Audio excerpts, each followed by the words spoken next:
오늘은 무슨 주일이죠? 성령 강림 주일입니다. 여러분, 성령 강림은 예수 그리스도의 약속에 의해서 성령 강림하셨습니다. 한번 찾아봤으면 좋겠는데 요한복음 14장 16절에서 18절 말씀입니다. 요한복음 14장 16절에서 18절 말씀입니다. 함께 읽겠습니다. 시작. 내가 아버지께 구하겠으니 그가 또 다른 보혜사를 너희에게 주사 영원토록 너희와 함께 있게 하리니 그는 진리의 영이라 세상은 능히 그를 받지 못하나니 이는 그를 보지도 못하고 알지도 못함이라. 그러나 너희는 그를 아나니 그는 너희와 함께 거하시며 또 너희 속에 계시겠음이라. 내가 너희를 고아와 같이 버려두지 아니하고 너희에게로 오리라. 아멘이십니까? 자, 방금 읽은 말씀에 의하면 성령은 예수 그리스도의 요청에 의해서 하나님께서 보내주셨다는 것을 알 수 있습니다. 그래서 여기 보시면 또 다른 보혜사를 보내신다. 이 무슨 말일까요? 또 다른 보혜사. 예수님이 보혜사신데, 예수님이 우리를 돕는 분이신데, 예수님이 하늘로 승천하시면 예수님께서 우리와 함께하지 못하는 거예요, 육신적으로. 그래서 또 다른 보혜사를 보내주시는데 그 보혜사가 뭐라는 거예요? 성령이시라는 거예요. 성령 하나님. 여러분, 보혜사는 몇 가지 뜻이 있습니다. 몇 가지 뜻. 첫 번째 보혜사는 돕는 분이라는 뜻이에요. 돕는 분. 여러분, 성령은 우리의 연약함을 도와주시는 분임을 믿으시기 바랍니다. 우리가 연약해지면 성령께서 우리를 도우시고 우리와 함께 하시고 우리를 권고하시고 건면해 주시는 거예요. 성령의 역할이에요. 두 번째, 보혜사는 위로하시는 분이라는 거예요. 보혜사는 뭐 하시는 분이라고요? 위로하시는 분. 그래서 이 헬라어로 보혜사는 파라클레토스라고 합니다. 이 파라클레토스는 파라와 클리오가 합쳐진 합성어예요. 이 파라는 뭐냐면은 바로 옆에서 이런 뜻입니다. 클리오는 말하다, 말씀하다 이런 뜻입니다. 그래서 이 성령은 바로 옆에서 말씀하시는 분, 바로 옆에서 위로하시는 분. 우리가 낙심할 때 성령께서는 하나님의 말씀으로 바로 옆에서 우리에게 말씀해 주시는 줄 믿습니다. 그래서 요한복음 14장 26절 보실까요? 요한복음 14장 26절에 보면 함께 읽겠습니다. 시작. 보혜사 곧 아버지께서 내 이름으로 보내실 성령, 그가 너희에게 모든 것을 가르치고 내가 너희에게 말한 모든 것을 생각나게 하시리라. 아멘이십니까? 무슨 말이에요? 예수님의 말씀을 생각나게 하시는 분이 보혜사 성령이시다. 예수님의 말씀을 기억하게 하는 것이 보혜사 성령입니다. 그래서 여러분, 성령이 충만한 사람은 예수님의 말씀을 기억하고 그 말씀에서 위로를 받고 그 말씀을 마음에 새기는 사람이 바로 성령이 충만한 사람임을 믿으시기 바랍니다. 세 번째, 이 보혜사 성령은 진리의 영이시다고 말씀을 하고 있어요. 이 진리의 영은 우리 안에 거하셔서 우리를 고아와 같이 내버려 두지 않고 언제나 우리와 함께 하시는 영이시다. 여러분, 성령이 임하면 특징이 있는데 그게 뭐냐면은 진리와 비진리를 구분할 수 있게 됩니다. 이 성령께서 주시는 그 지혜로운 마음으로 그것을 구분하는데 뭐가 참인지 뭐가 거짓인지를 알게 된다는 거예요. 여러분, 이단에 빠져 있는 사람들은요, 아무리 신령한 체험을 많이 하고 기적을 아무리 많이 체험한다고 할지라도 그것은 성령이 임한 게 아니에요. 여러분, 성령이 임하면 참 진리를 알게 돼요. 성령이 임하면. 여러분, 참 진리가 뭐예요? 성경에서 말하는 참 진리는 예수 그리스도를 믿고 그분을 고백함을 통하여서 영생을 얻게 되는 것, 생명을 얻게 된다는 것이 참 진리예요. 이게 복음입니다. 믿으십니까?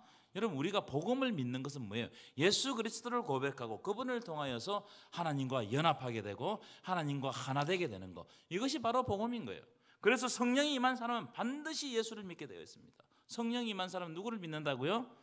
예수를 믿고 예수를 고백하게 되어 있어요. 여러분, 제가 여러분들에게 질문하겠습니다. 대답해 보시기 바랍니다.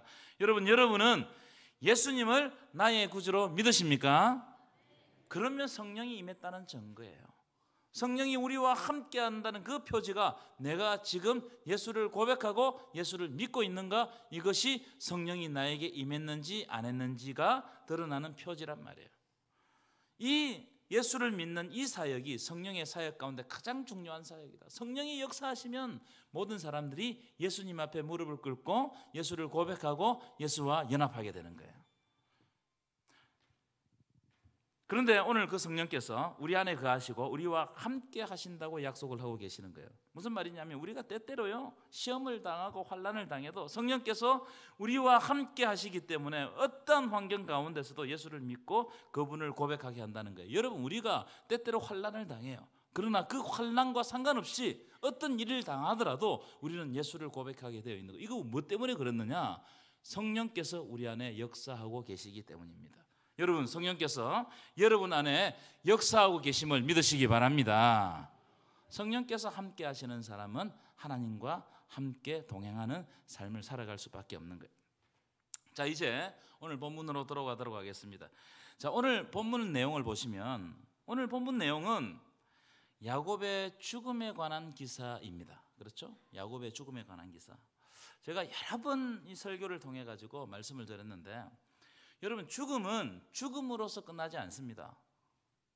죽음은 딱 죽는 순간 그 사람이 살았을 때 어떻게 살았는지를 평가하게 되어 있어요. 우리가 장례식에 가면 그렇게 딱 평가하죠. 그 사람이 죽었어요. 어떤 분이 죽었어요. 그러면 그 사람에 대해서 장례식에서는 그분이 어떤 발자취를 가지고 살아왔는지를 평가하게 되어 있습니다. 여러분, 야곱에 대해서 평가를 할 때 성경은 야곱에 대해서 뚜렷한 두 가지를 평가합니다. 첫 번째 평가는 뭐냐면은 야곱은 발 뒤꿈치를 잡은 사람으로서 평가를 해요. 여러분, 발 뒤꿈치를 잡았다, 이 말이 무슨 말일까요? 이 말은 남의 뒤통수를 치다 이런 뜻이겠죠. 그렇죠? 남을 속여서 이득을 취하다. 여러분, 남을 속여서 이득을 취하는 사람이 누구예요? 누구예요? 사기꾼입니다. 사기꾼. 여기 사기꾼이 없어가지고 남을 속여가지고 이득을 취하는 사람이 없어서 아무 잘 모르시는 것 같은데 남을 속여서 이득을 취하는 사람은 사기꾼입니다.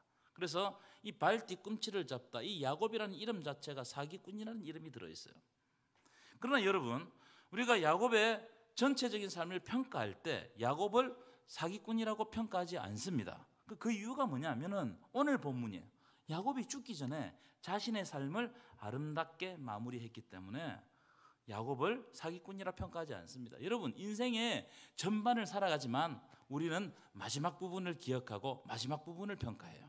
그래서 야곱은 그 참 많은 인생을 사기꾼처럼 살았지만 결국 마지막 인생이 하나님 앞에 잘 마무리했기 때문에 그를 우리가 사기꾼이라고 평가하지 않습니다. 두 번째, 야곱은 어떤 사람이었냐면은 험악한 세월을 살았다고 고백했어요. 이것은 야곱 자신의 총평입니다. 자기 자신을 평가할 때 험악한 세월을 살았다고 고백해요.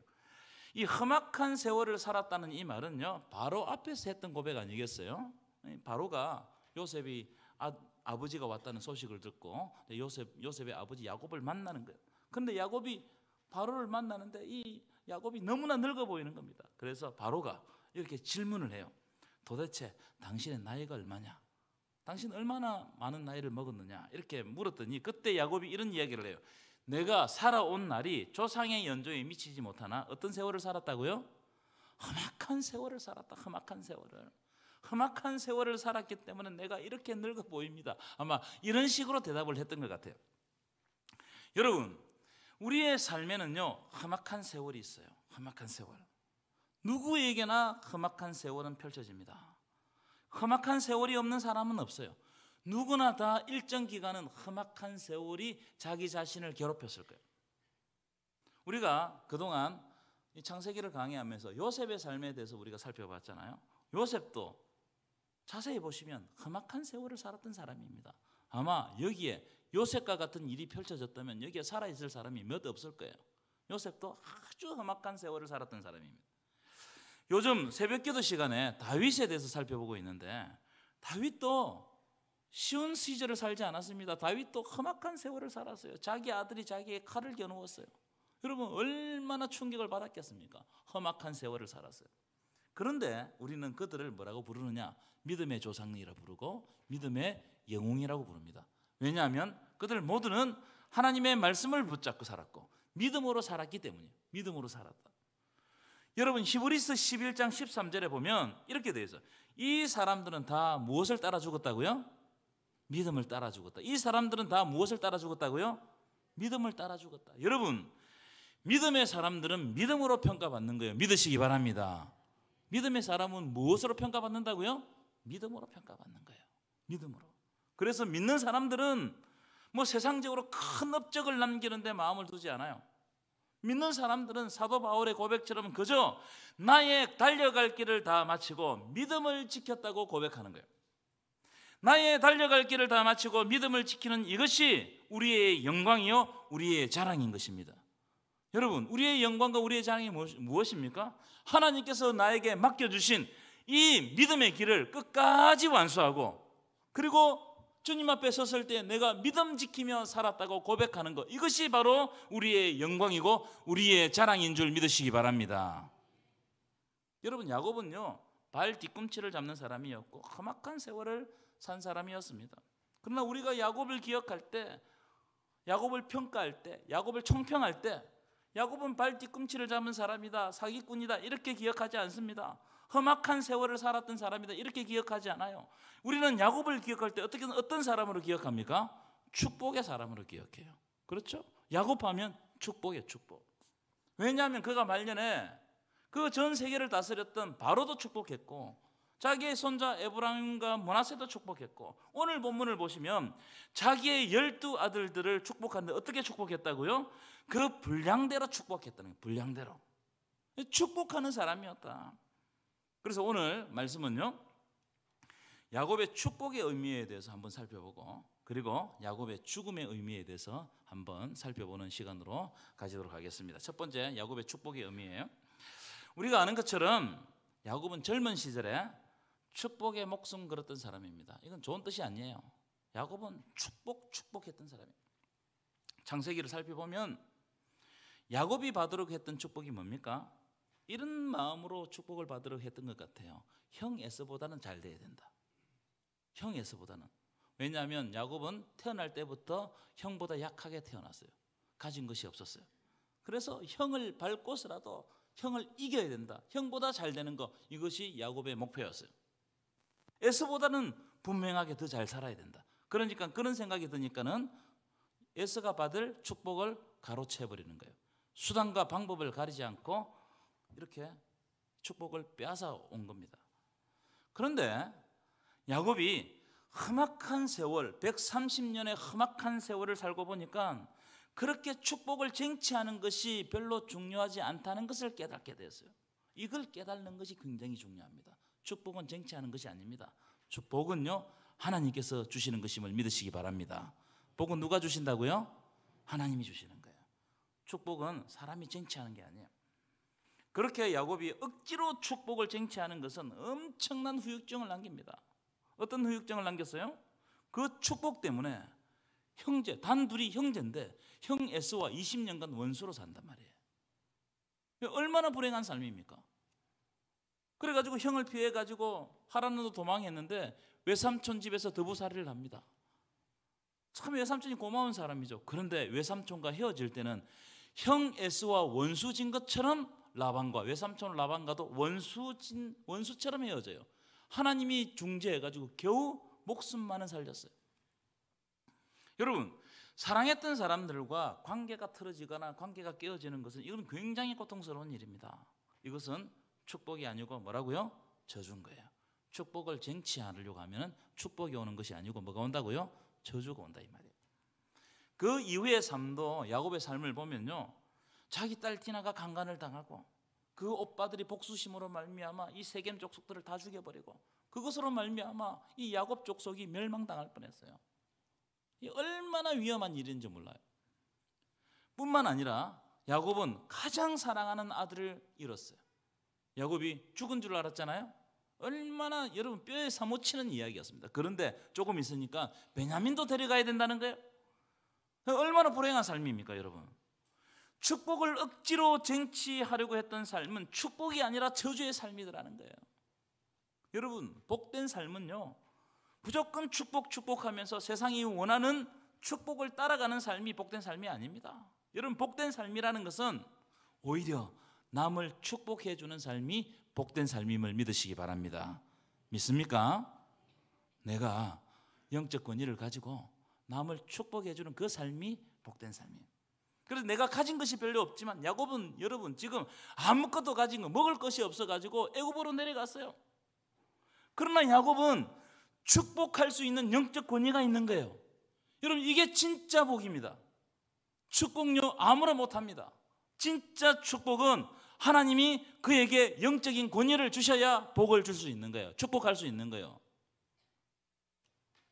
그래서 야곱이 험악한 세월을 살았지만 바로에게 축복했다는 거예요. 여러분 바로에게 축복했다는 이 말은 그 당시 전 세계를 다스렸던 사람은 바로 아니겠습니까? 이 바로의 머리에 손을 얹고 축복했다는 말이에요. 축복했다는 말은 무슨 말입니까? 하나님의 복이 자신을 통해서 흘러가게 하는 복의 통로로 하나님이 야곱을 사용하셨다는 거예요. 마치 아브라함을 통로 삼아서 아브라함이 복의 근원되게 하셨던 것처럼 야곱도 야곱을 통해 가지고 뭐가 흘러간다고요? 복이 흘러가게 하셨다는 거예요. 이게 진짜 복된 사람이에요. 이게 진짜 복된 사람. 그래서 우리는요 야곱의 죽음을 어떤 죽음이라고 한다고요? 복된 죽음이라고 평가하는 겁니다. 오늘 본문에 그런 대목이 나오는데요 28절입니다. 큰 소리로 읽었으면 좋겠어요. 28절 함께 읽겠습니다. 시작. 이들은 이스라엘의 12지파라 이와 같이 그들의 아버지가 그들에게 말하고 그들에게 축복하였으니 곧 그들 각 사람의 분량대로 어떻게 축복했다고요? 각 사람의 분량대로, 각 아들의 분량대로 축복했다. 이걸 세번역 성경에 찾아보니까 이렇게 번역을 했어요. 아들 하나하나에 알맞게 축복했다는 거예요. 아들 하나하나에 알맞게 축복했다. 그러니까 야곱이 그 아들이 어떻게 살았는지, 그 아들의 삶의 자리가 어떤지, 그리고 그 아들의 특성이 어떤지, 그 아들의 비전이 뭔지 이것을 파악하고 꿰뚫고 축복했다 이 말이에요. 그리고 이건 굉장히 중요한 일이라고 생각합니다. 왜냐하면 신령함이 없으면 절대로 이렇게 아들 하나하나 그 분량에 맞게 축복할 수 없는 겁니다. 신령함이 있어요. 신령함이. 야곱의 이런 축복은요 자기 아들들에게만 한 게 아니잖아요. 누구에게 됐습니까? 자기의 손자 에브라임과 므낫세에게도 그들 분량대로 똑같이 축복했어요. 자, 그런데 여러분 축복하는 사람이 되려면 아까도 말씀드렸지만 축복할 수 있는 영적 권위를 가지는 것이 중요해요. 축복은 여러분 마음대로 하는 게 아니에요. 축복하는 사람이 되려면 축복할 수 있는 영적 권위를 가져야 되는데 축복할 수 있는 영적 권위를 가지려고 하면은 먼저 기도하는 사람이 되어야 됩니다. 뭐 하는 사람이 되어야 된다고요? 기도하는 사람. 제가 여러분들에게 아주 어리석은 질문을 한번 물어보겠습니다. 대답해 보십시오. 여러분은 기도하는 사람에게 축복을 받고 싶었어요? 아니면 기도하지 않는 사람에게 축복을 받고 싶었어요? 어리석다고 대답도 안 하실 거예요? 여러분 대부분의 사람들은 하나님과 깊이 교제하고 기도하는 그 사람에게 축복을 받고 싶어요. 제가 예전에 가르치던 청년이 제게 이런 이야기를 했어요. 그때는 전도사 때였는데 전도사님 저는 결혼을 해서 아기를 낳게 되면 우리 담임 목사님께 세례를 받게 하고 싶다는 거예요. 그런데 우리 목사님 은퇴가 얼마 남지 않아서 참 걱정이라는 거예요. 그렇게 이야기를 하더라고요. 제가 좀 이해가 안 됐어요. 목사는 하나님이 세우시는 종인데 아무한테도 받아도 세우신 종에게 받아도 아무 상관없다고 그렇게 이야기했더니 그 친구가 저에게 뭐라고 이야기했냐면은 목사님 우리 목사님은 기도하시는 분이잖아요. 제가 그 이야기를 딱 듣고 뭔가 큰 몽둥이로 내 가슴을 얻어맞은 것 같았어요. 이 영향이 이렇게 크구나. 기도하는 것이 이렇게 크구나. 여러분 축복의 권위는 그냥 말에서 나오는 게 아니에요.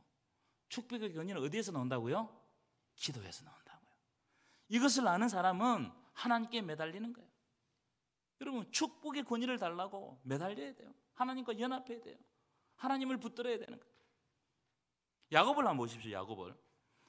야곱이 젊었을 때는요 축복을요 아까도 말씀드렸지만 쟁취하는 것으로 여겼어요. 빼앗으면 된다고 생각했어요. 하지만 험악한 세월을 살다 보니까 축복은 쟁취하는 것이 아니라 하나님이 복 주실 때 그것이 복이 된다는 것을 알았습니다. 그러니까 복의 주체가 누구라는 거예요? 하나님이시라는 것을 알아서 여러분 이것을 깨닫는 것이 굉장히 중요해요. 그래서 그는 어떻게 했어요?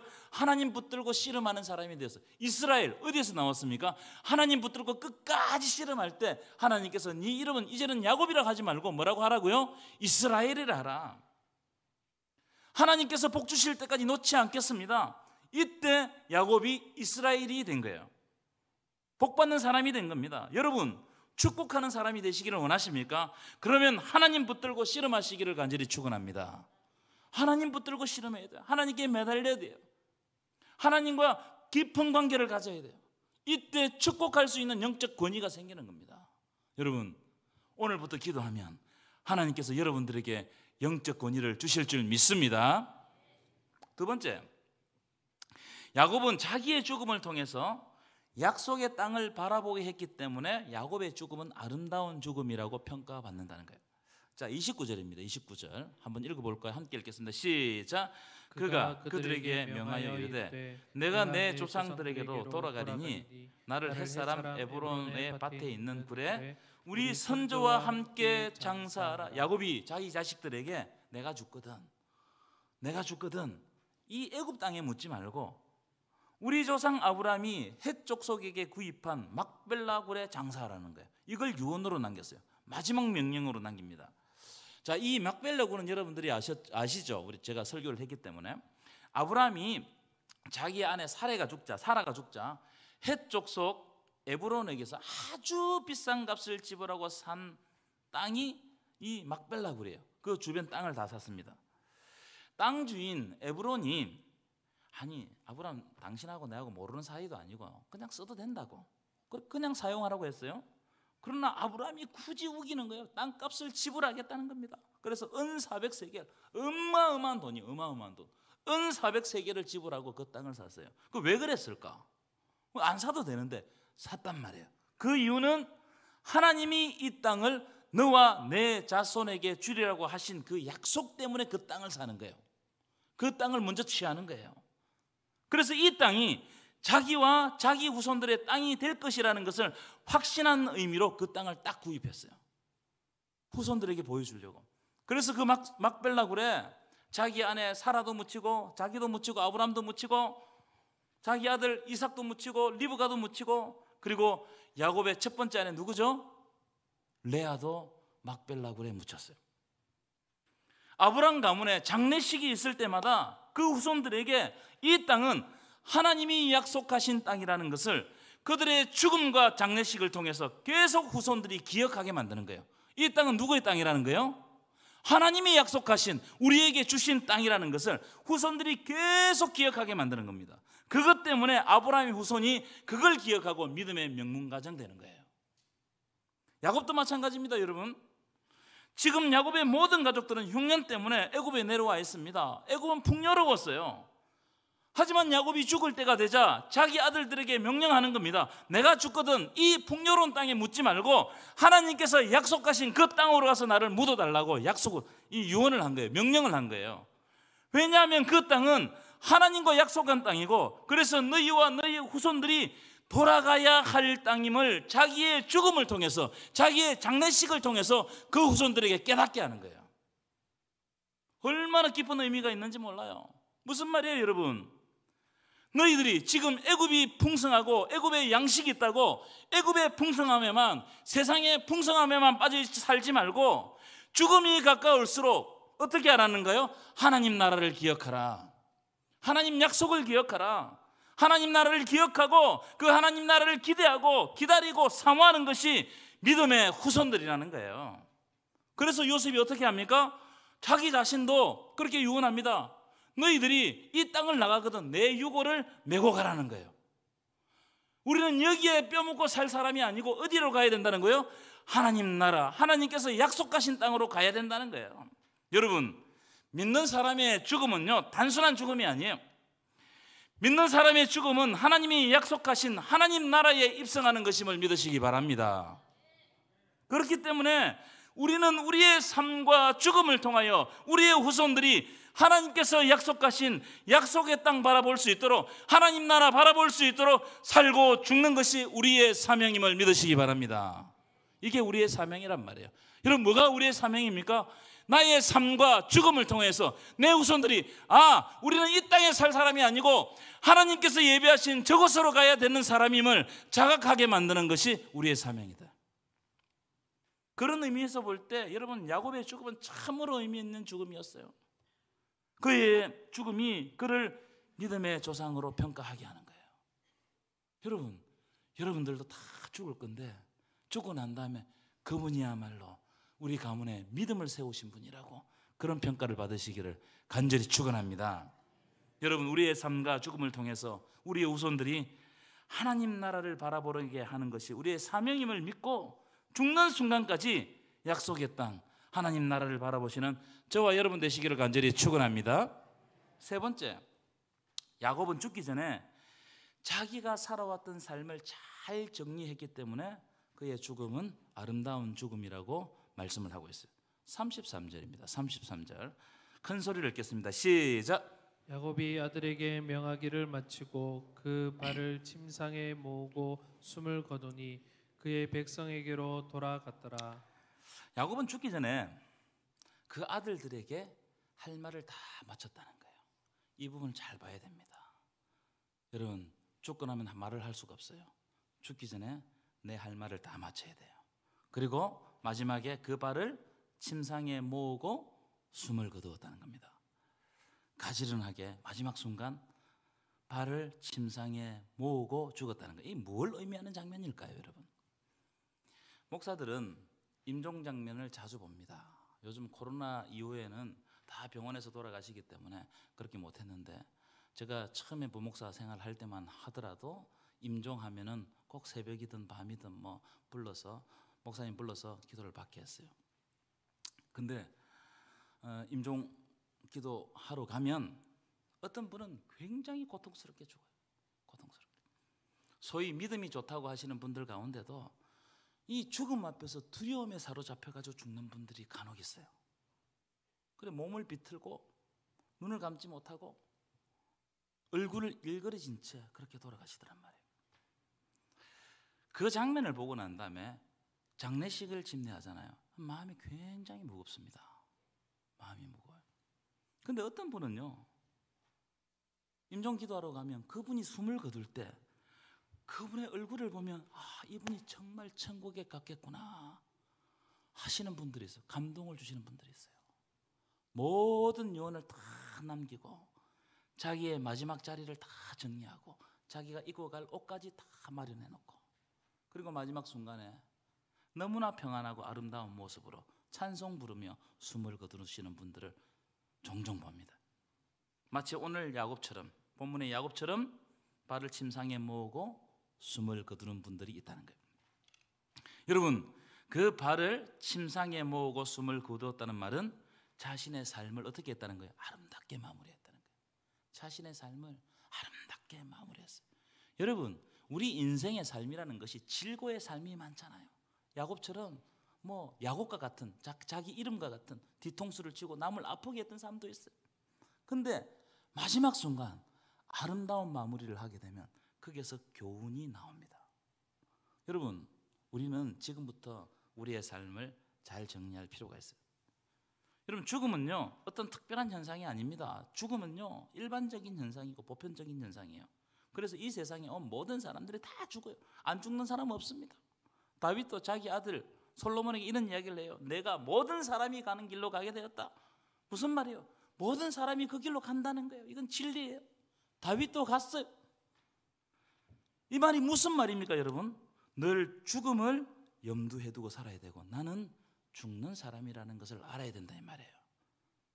여러분, 진짜 아름다운 사람은 마지막 마무리를 잘하고 떠나는 사람이 진짜 아름다운 사람이에요. 우리는 마지막을 기억하거든요. 마지막이 좋아야, 끝이 좋아야 다 좋은 것이다. 여러분, 이렇게 아름다운 마무리를 하는 것은요 어느 날 갑자기 되는 게 아닙니다. 어느 날 갑자기 오늘부터 마무리 해버려야지 이렇게 된 게 아니에요. 지금부터 기도로 준비하고 묵상하고 하나님께서 말씀을 통해서 나에게 주시는 말씀이 뭘까? 내 인생은 이 땅에 살아가면서 어떻게 살아야 되는가? 내 인생의 목적은 뭘까? 이것을 고민하고 기도하고 하나님과 교제할 때 그때 마무리를 잘 해갈 수 있는 거예요.